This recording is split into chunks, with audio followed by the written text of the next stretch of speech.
Bom dia, meninas, tudo bem com vocês?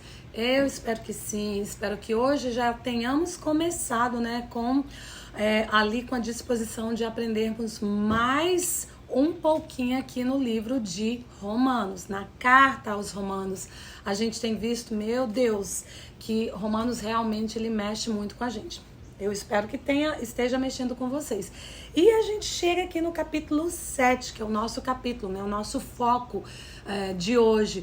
Mas a gente sai ali do capítulo 6, né? Paulo falando tanto sobre o pecado. E eu quero relembrar a vocês que a Bíblia, né? Não foi escrita em capítulos. E essa carta, ela foi escrita sem separação, sem divisões. Essas divisões, elas foram feitas depois pela igreja. Então aqui o capítulo 7 é nada mais, nada menos que a continuação do capítulo 6. Então é só uma extensão do que Paulo estava falando ali no capítulo 6. A gente viu nos primeiros capítulos que Paulo fala sobre o pecado dos gentios, depois o pecado dos judeus, depois no capítulo 3 ele vai falar sobre o pecado de uma forma geral, né, tanto gentios quanto judeus, e aqui isso aqui se aplica a todos, não é específico de um nicho, não é específico dos judeus ou dos gentios, mas a todos. Então, o que nós vemos? Nós vemos que Paulo, ele vai continuar, né, o seu argumento ali do capítulo 6, né, falando sobre o pecado. Nossa, gente, meninas, tá um calor. Eu vim pra fora hoje pra gravar porque o meu escritório não tem ar-condicionado e tava muito quente. O último vídeo eu tava suando de calor. E aqui fora também não tá muito diferente, não. Então, me perdoe se às vezes eu tô... Acho que no vídeo deve até aparecer, né? Mas é normal. Nós estamos aqui tudo em família, tudo em amigos, então não tem problema, não. Mas voltando aqui pro capítulo, né? Vamos continuar. Paulo vai dar continuação àquilo que ele tinha falado no capítulo 6, que é a questão, vai tratar com a questão do pecado. E aqui no capítulo 7, ele vai usar uma analogia, ele vai fazer uma ilustração, ele vai usar o casamento. Na verdade, ele não está falando do casamento em si, não é isso que ele quer passar, ele simplesmente está usando uma figura de linguagem que era bem fácil de ser entendida ali para os romanos, né, para quem ele está escrevendo essa carta, porque o casamento era visível a todos, todos conheciam, então ele vai dar essa exemplificação, ele vai usar o casamento como uma analogia, né, uma ilustração para trazer o seu ponto de vista para que fique bem claro no seu ponto de vista. E ali ele vai falar nos primeiros versículos, eu nem vou ler não, mas porque senão a gente fica lendo bastante, mas ele vai falar, né, que a mulher, quando ela está casada, se ela adultera, ela vai estar em pecado, né? E ela não pode ter outro homem, ela não pode adulterar. Mas se o homem, ao morrer, né, quando ele morre, aí ela está livre, ela está liberada para casar novamente e tá tudo certo. É isso que ele tá falando. Então, ele vai fazer uma comparação entre o casamento e entre o pecado. Quem era a mulher, quem era o pecador, é mais ou menos isso que ele tá falando. Então, vamos aqui agora para a Bíblia, né, que a gente vai ver já no versículo 3, que ele diz que, de sorte, se ela for considerada adulta, vivendo ainda com o marido, nisso é outro homem, ela não pode, ela tem que morrer, ela tem que esperar o marido morrer. Eu queria ler o 4, aliás. Assim, meus irmãos, também vós morrestes relativamente à lei, por meio do corpo de Cristo, para pertencerdes a outro, a saber, aquele que ressuscitou dentre os mortos, a fim de que frutifiquemos para Deus. Então, na verdade, o que ele está falando é que nós, quando nós passamos a pertencer a Cristo, nós temos que morrer, tanto para a lei quanto para o pecado. Não que a lei ela vai ser abolida, a gente vai ver isso mais na frente, mas quando nós aceitamos a Jesus como nosso Senhor e Salvador, quando a gente, né, passa a pertencer ao corpo de Cristo, nós que nos intitulamos cristãs, a gente tem que prestar muita atenção, porque muitas vezes a gente fala, eu sou cristã, mas será que nós agimos como? Então é isso que ele está falando. Agora você tem que mudar as suas atitudes, você não pode continuar agindo como antes. A nossa mente, ela tem que ser vivificada, o nosso corpo, nós somos chamadas para caminhar em santidade, nós somos chamadas para vivermos justificadas pela fé, mas também sem esquecer a lei. A lei, ela é importante? Obviamente que ela é muito importante, mas nós não nos pautamos nela no sentido que nós somos justificadas pela fé, que foi o que a gente viu no capítulo 5. Mas isso não vai abolir a lei. Nos remete a entender que agora nós estamos debaixo da justificação, justificados do pecado por Cristo, mas andando em santidade. O pecado já não deve fazer parte de nós. Mas ainda assim, né? Vamos pecar todos os dias porque somos humanos, somos falhos, mas o nosso alvo é o quê? É Cristo. Então é não estarmos em pecado. No versículo 7, ele vai dizer assim, que diremos, pois? Que diremos, pois? É a lei pecado? De modo nenhum. Mas eu não teria conhecido o pecado senão por intermédio da lei. Pois não teria eu conhecido a cobiça se a lei não dissera não cobiçais. Então o que ele está falando? A gente tem que... A lei é pecado? A lei a gente tem que abolir? De modo algum. A lei, ela existe para ser seguida. E eu não teria conhecido que era pecado se não fosse a lei. Eu acho que a gente falou sobre isso, né? A lei, ela vem para evidenciar o pecado. É mais ou menos assim, olha. A gente sabe, né? Nós que dirigimos, a gente sabe, por exemplo, tem que ter lei. Tô falando agora, vamos trazer para coisas atuais. Esquece Bíblia, coisas aqui da gente. Precisa ter uma lei de trânsito, porque imagina se todo mundo resolve fazer o que desce na teia. Eu gosto de correr, eu sou pé de chumbo, então eu vou andar 200, vou andar 150. Mas a lei diz que não, em determinadas áreas eu só posso andar a 50, a 80, se eu passo disso, eu estou infringindo a lei. E por que diz que determinadas áreas eu só posso andar a 80, um exemplo? Porque se eu ando acima de 80, eu estou infringindo a lei e eu estou colocando a minha vida em risco. Porque talvez seja um lugar que seja mais escorregadio, talvez seja um lugar de muitas curvas. Então, a lei, ela veio para nos dar consciência das coisas que nós devemos ou não devemos fazer. Mas ela não é, né? Nós falamos sobre isso no capítulo 5, não é a nossa base. Mas, de forma alguma, nós devemos aboli-la. E aí eu acho interessante que ele vai falar aqui no finalzinho do versículo 7, que ele diz que por intermédio da lei, pois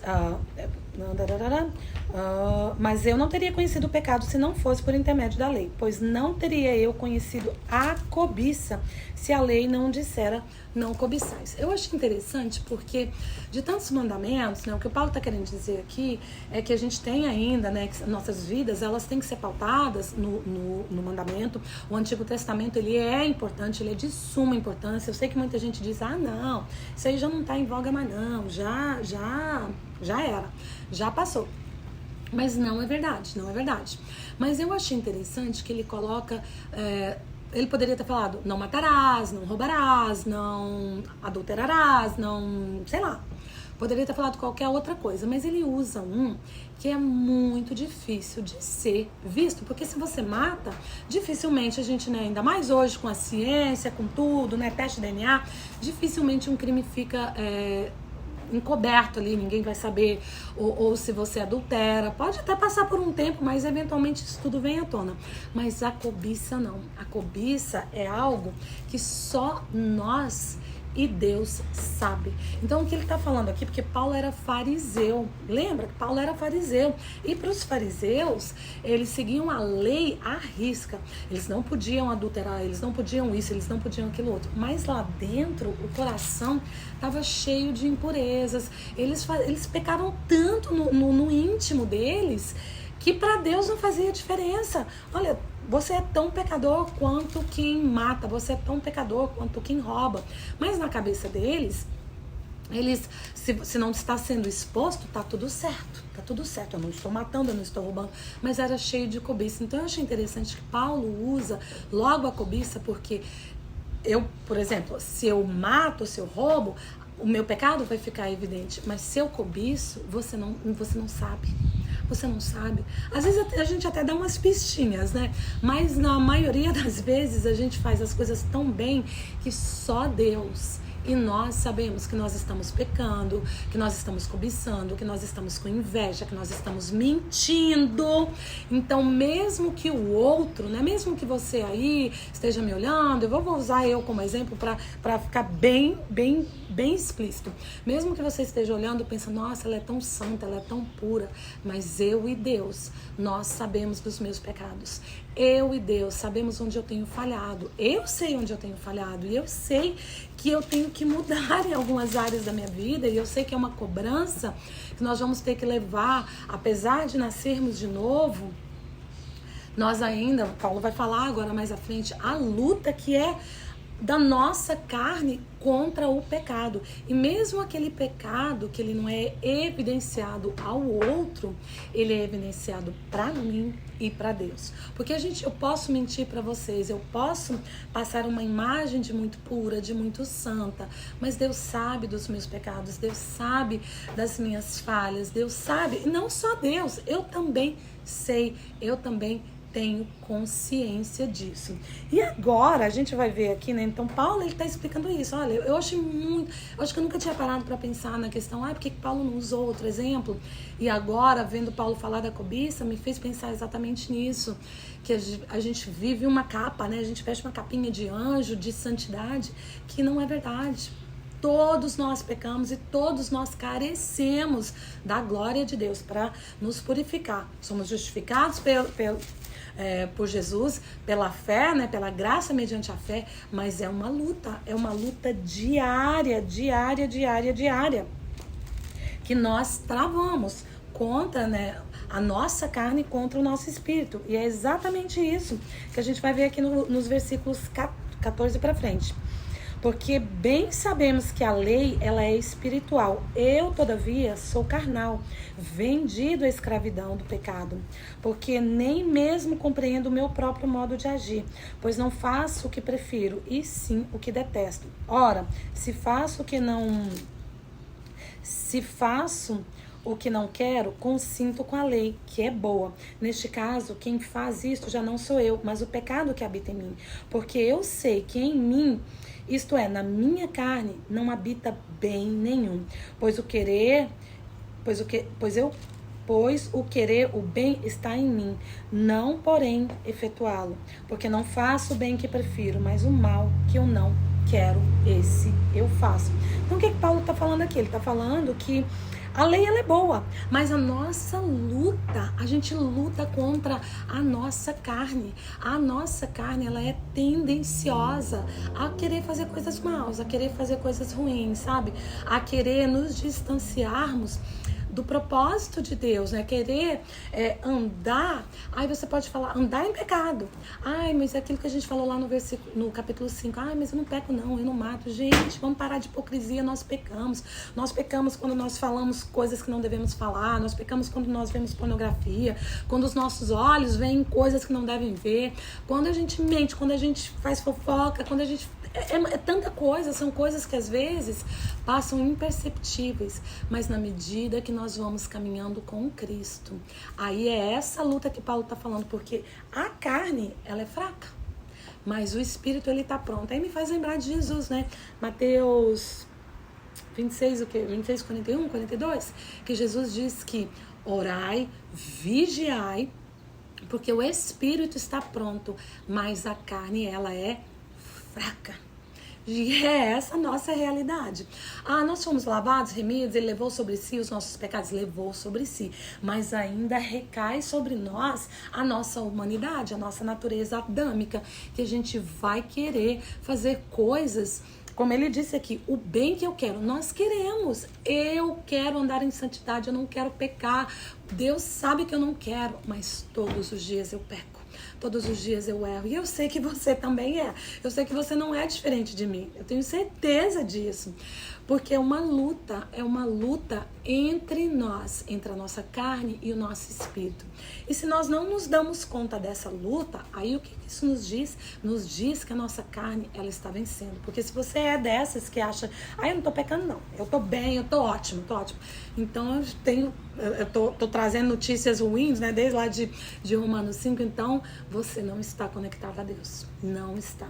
Porque se o Espírito Santo não te incomodar, algo está errado, algo você está tão atolada no pecado que ele já se tornou normal. Quando isso te incomoda, quando as pequenas atitudes, né, pequenas coisas que parecem que são pequenas, mas elas são abominações para Deus. Deus não tem prazer no pecado, ele se afasta. Nós falamos sobre isso no capítulo 5. O pecado faz com que Deus se afaste de nós. Então, se isso não te incomoda, significa que você está atolada no pecado. Mas se incomoda, significa que o Espírito Santo está agindo. E é exatamente isso, né, que Paulo fala aqui, ó. É uma luta. Eu quero fazer o bem. E Paulo, que era Paulo, né, meninas? Eu quero fazer o bem que eu quero eu não faço. Mas o mal que eu quero, esse eu faço. Porque eu sou carnal, eu sou humano. Mas todos os dias, aí é o carregar a nossa cruz, é o negar a nós mesmos e fazer o que Jesus falou ali em Mateus 26, que é vigiar, que é orar. Então é fugir das concupiscências da carne, é tentar nos afastarmos de coisas que realmente nos levam a pecar. Porque há coisas muito claras, muito evidentes, e a gente sabe, a nossa consciência humana, até mesmo, nós falamos também sobre isso, até mesmo sem Deus, a gente já tem uma tendência do que é pecado, do que é errado, do que é certo. Mas, na medida que nós caminhamos com Cristo, nós vamos conhecendo as entrelinhas, as coisas que parecem, aos olhos humanos, parecem tão pequenas, tão sem importância, mas para Deus é muito importante. É nos afastarmos. Então é ser aqui, como Jesus fala, vigiai, orai. Por isso que eu falo que a gente tem que estar em oração. E é através da oração que nós estamos mais ligadas ao Espírito Santo. E é o Espírito Santo que não nos condena, mas nos convence do nosso pecado. E é ao entrarmos nesse momento de oração, de busca da palavra, que nós vamos sabendo, né, vamos conhecendo as pequenas coisas. Eu não estou falando de pecados grandes, de coisas que são tão evidentes, as pequenas coisas que nos afastam de Deus, mas também o querer. Efésios, eu não vou lembrar agora. O querer e o efetuar, ele não vem da gente, ele vem de Deus. Eu não vou lembrar aqui de Efésios, mas eu não vou lembrar o capítulo agora. O querer e o efetuar, ele vem de Deus. Mas ele só vai vir de Deus na medida que nós entramos na presença dele, na medida que nós buscamos a presença dele, buscamos conhecê-lo mais e conhecer a nós mesmos, porque quando nós conhecemos quem nós somos em Cristo, aí a gente vai entender a nossa identidade. A nossa identidade não é feita para ser pecaminosa, ainda que vamos pecar. Nós vamos pecar o resto da nossa vida até nós entrarmos na glória, porque só ali que a gente não vai ter mais pecado. Mas até lá vai ser uma luta diária da nossa carne contra o nosso espírito. Aí a pergunta que não quer calar é: quem é que vai vencer essa luta? Vai ser a minha carne? Vai ser o meu espírito? Qual é o mais forte? Sabe quem será o mais forte? Será o mais forte aquele que nós alimentarmos mais. Se nós alimentamos o nosso espírito mais com coisas espirituais, com coisas que vêm do alto, com coisas que vêm de Deus, aí sim o nosso espírito será mais forte. Ele vai sobrepor, porque onde abundou o pecado, o que superabunda, meninas? A graça. Agora meu vizinho ligou o cortador de gramas e vai fazer barulho. Vou terminar esse vídeo porque estava tudo muito bem, obrigada, até ele ligar ali. Então, onde habitou o pecado, superabundou a graça. Então, é alimentarmos o nosso espírito para poder sobrepormos a nossa carne, para poder vencermos as nossas concupiscências carnais. E para terminar, ele fala no versículo 22, que eu acabei nem lendo, porque no tocante ao homem interior tenho prazer na lei, mas vejo nos meus membros outra lei, que guerreando contra a lei da minha mente me faz prisioneiro da lei do pecado, que está nos meus membros. Então, assim, o que ele está dizendo aqui, ó, nos meus membros, desventurando o homem que sou, quem me livrará do corpo desta morte? Quem é que pode me livrar disso? Quem é que vai me ajudar nessa luta? Porque os meus membros, ele está falando do próprio corpo mesmo. Se meu olho, né, se meu olho olha para uma coisa que não deveria, se as minhas mãos tocam em algo que não deveria, até do paladar, em tudo, quem é que me livrará? E parece que não tem esperança pra gente. Parece que não tem. A gente viu aqui, né, vocês que leram os capítulos, eu nem li tanto o capítulo 7 com vocês hoje, mas de forma implícita e explícita, tem vários eus, né? Eus de Paulo: eu não posso, eu sou fraco, eu sou incapaz, eu não consigo, eu não posso, não tem força em mim.